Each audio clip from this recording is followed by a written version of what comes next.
Hello, Justin Bergeron here with the Capstone project for AVIA350. So we are looking at the CRJ 200, and looks like we are flying from Lima Yankee Hotel to Lima India Tango, and our flight director and autopilot are both inoperative. And in addition to that, we have a NOTAM that the ILS for 22 right is out. The glide slope specifically is out, so that approach will be a localizer rather than an ILS.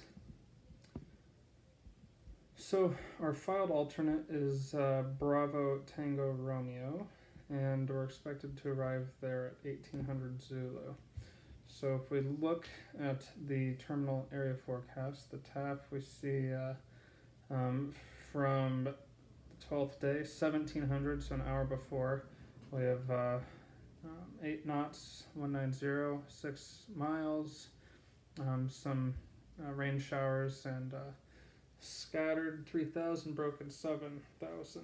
So now this is an hour before arrival, and if we look down the line at the tempo from 12:18, that's spot on, that's right when we're going to be there, so that's what we're using.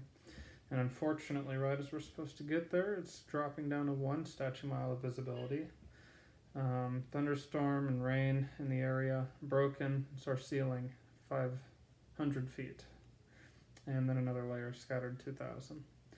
So from that line, we see that we have 1 statute mile visibility and 500-foot ceiling. So that makes it pretty easy for us. All we have to do is look at our 1 nav and 2 nav, and we already know if we can go or not.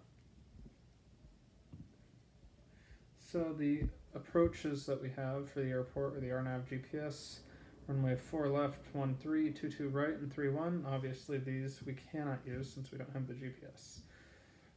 We have the ILS or localizer, runway 13, ILS localizer, runway 22 right, VOR 4 left, and VOR DME, runway 22 right. So available to us, as I said, the RNAV GPS is not available because we have a GPS outage. The ILS LOC runway 13, the runway visual range is 24 or half mile, 2400 or half mile.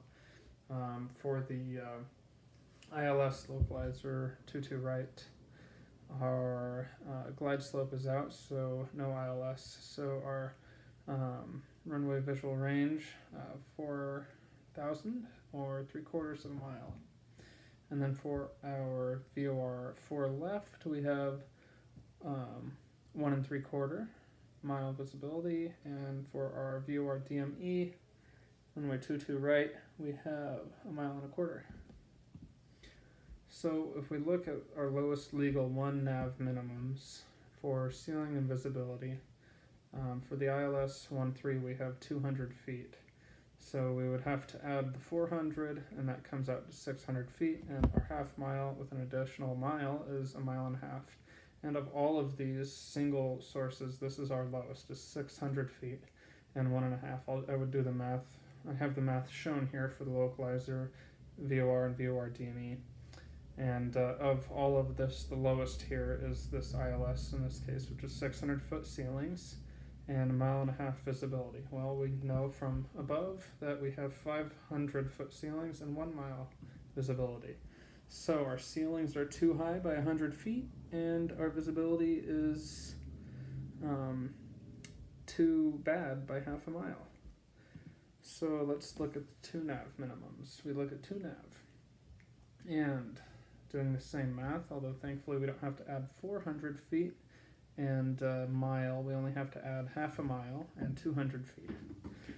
So we're looking at the ILS, runway 13, and that comes out to 400 feet and 1 statute mile. Hey, yay, look at that. So our visibility is right on, and we're 100 feet below minimums, but wait. Unfortunately, from our 2 lowest, we have to take the highest of the 2, which our 2 lowest, obviously, is the ILS runway 13, which we already saw, and the localizer for runway 22 right, which is 610 feet and 1.25 miles. Now you could also say the VOR DME is also at 610 feet. That's at 1.5 miles. So either way, we're looking at 610 feet. It's above our 500-foot ceiling threshold, which makes it illegal.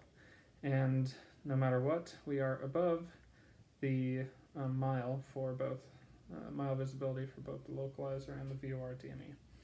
So, had we been able to use the lower of the two minimums, then we could have done this with the ILS 1.3. However, because we have to pick the highest, we cannot. So, this is not a legal alternate because the weather's too bad for one nav, and we know that by 100 feet and half a mile visibility. And the weather's too bad for two nav based on the higher value, being 110 feet and a quarter mile visibility. Now, if we look at the lowest legal alternate, so if we had the glide slope available for runway 22 ILS, well, for one nav, that would give us 600 feet and a mile and 3/8. So that's not going to get us legal. We're still 100 feet above minimums and just 3/4 of a mile beyond our visibility. For the two nav, we would look, and we're at 400-foot ceilings, that's great, and 7/8 mile visibility required.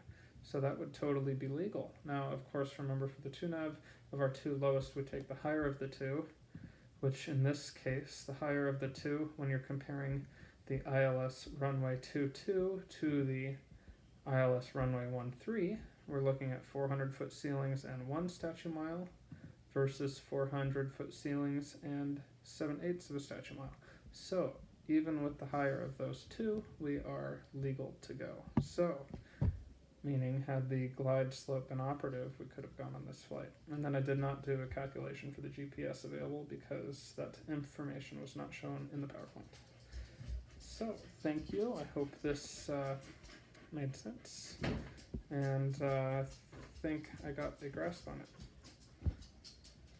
Have a great day.